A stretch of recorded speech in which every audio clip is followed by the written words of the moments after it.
In recruiting and hiring, few things are as frustrating as realizing weeks or months after the start date that a new hire wasn't the right fit from the beginning. Often the warning signs were there in the interview process: subtle hesitations, vague answers, or a lack of enthusiasm. But instead of digging deeper, those concerns went unspoken.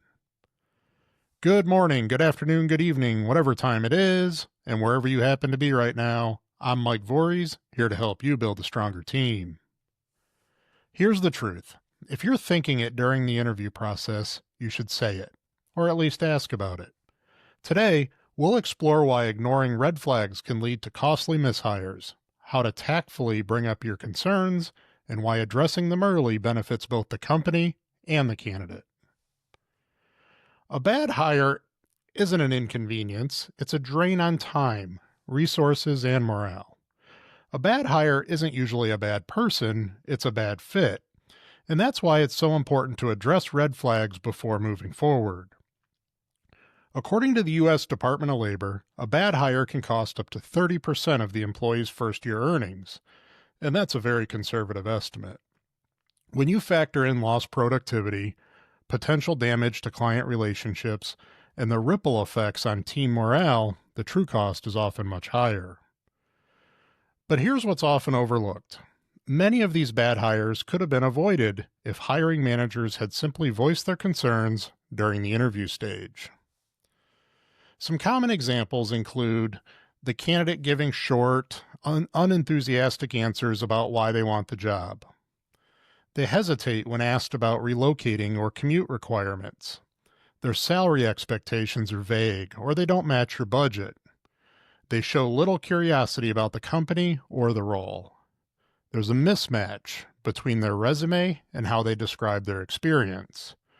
None of these are deal breakers on their own, but they're clues that require some follow-up. Even experienced hiring managers sometimes avoid addressing what's on their mind. Common reasons for this include avoiding awkwardness. No one likes to make the conversation uncomfortable. There's a fear of being wrong. Maybe I'm overthinking it. Wanting to keep the candidate interested. If I press too hard, they might back out. Assuming we'll figure it out later. We can clear it up in onboarding. Well, here's the problem. By not addressing the concerns now, you're rolling the dice on a potentially poor fit, something that's far more awkward, costly, and damaging down the road. If you're thinking it, say it. The concept is simple. If something feels off, or you have questions you're hesitating to ask, voice it. Not aggressively, not confrontationally, just directly and professionally. Instead of wondering, why do they seem hesitant about this role, ask, I'm sensing some hesitation. Can you tell me what's on your mind about this opportunity? This approach accomplishes two critical things. First, it gives the candidate an opportunity to clarify or explain. Maybe your assumption is wrong. And second, it surfaces real concerns early before you make a hiring decision. Here are some common scenarios where silence can lead to trouble later. First, lack of enthusiasm. If the candidate doesn't seem genuinely excited about the role or your company, that's a signal worth exploring. Enthusiasm can't be taught. It's either there or it isn't. Ask, hey, this position involves a lot of responsibility. How does that align with what you're looking for right now in your career? Number 2, hesitation about role or responsibilities. If they seem unsure about core parts of the job, dig into why. You might ask, you paused when we discussed travel requirements. How do you feel about that aspect of this role? Number 3, salary or compensation misalignment. If your salary range isn't what they're expecting, better to know that now than lose them to a counteroffer later. You might ask, hey, you mentioned wanting to grow your compensation. Our range for this position is X to Y. How does that work for you? Number 4, gaps or inconsistencies in experience.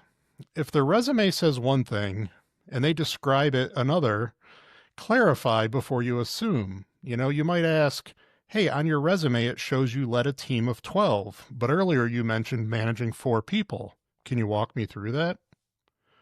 Number 5, cultural mismatch. If you sense they might not mesh with the company's pace, values, or style, address it.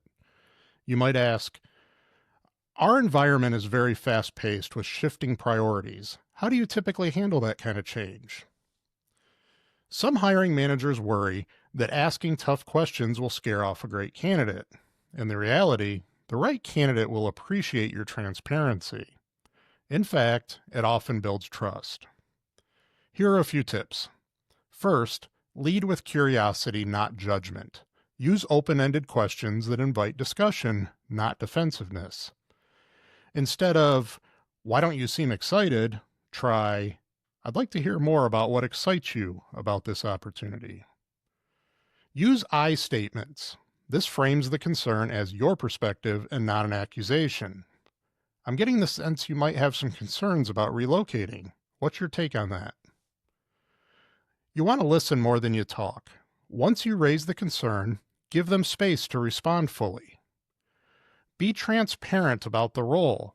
Sometimes the best way to get honesty is to lead with it. If there's a tough part of the job, bring it up and ask for their thoughts. The benefits of addressing concerns early include better hiring decisions. When you address what's on your mind, you get a clearer picture of the candidate's fit, skills, motivation, and cultural alignment. You'll get an improved candidate experience. Candidates appreciate honesty. They'd rather know if there's a potential deal breaker now, right? They'd rather know now than after they've accepted the job. Strong employee retention. When expectations are set clearly up front, there are fewer surprises later, leading to long-term retention. And you'll have a faster hiring process. By surfacing concerns early, you avoid investing more time in candidates who aren't the right fit. So here's a real-world example. A client once interviewed a candidate who seemed perfect on paper. Years of experience, great references, and impressive interview answers. But the hiring manager noticed the candidate's tone shifted when they were discussing the commute. But instead of addressing it, the manager assumed they'd work it out later. 3 months after hiring, the employee resigned, citing the commute as the main reason. The role had to be refilled, costing thousands in recruiting expenses and lost productivity. Had the hiring manager simply asked during the interview, the candidate might have admitted their concern and the company could have avoided the mishire entirely. It's worth noting this principle works both ways. Just as hiring managers should voice their concerns, candidates should feel comfortable doing the same, or uncomfortable but do it anyways. Encouraging open, two-way communication during the hiring process, it creates an environment where both sides can make informed decisions. If a candidate doesn't feel your company is the right fit, it's better to know before the offer stage. So here's a few action steps before your next interview. Before the interview, review the resume for any gaps or inconsistencies that you want to clarify. Note potential challenges on location, schedule, responsibilities. And then during the interview, pay attention to verbal and nonverbal cues. If something feels off, pause and ask about it. Use open-ended, curiosity-driven questions. And then after the interview, if you still have doubts, address them before moving forward. Involve other interviewers to see if they notice the same concerns maybe. Hiring is as much about what you uncover as it is about what you assume. If something in your gut says, hey, that doesn't sound right, do yourself a favor and don't ignore it, right? Address it kindly, directly, and professionally. You'll save your company time, money, and frustration. And you'll give candidates the respect of a transparent hiring process which benefits both sides. Remember, it's better to learn the truth before you hire someone than to manage the fallout of a bad hire. Hey, if you found this information helpful, please take just a second to subscribe wherever you enjoy content. We share short, right to the point content like this regularly to help business leaders build stronger teams. At Business Resources One, or BR1 as our friends call us, we help companies hire and retain the right people for the right roles, minimizing the risk of costly mishires. If you want a hiring process that's both efficient and thorough, BR1 can help. Contact us today to strengthen your recruiting strategy and build a stronger team.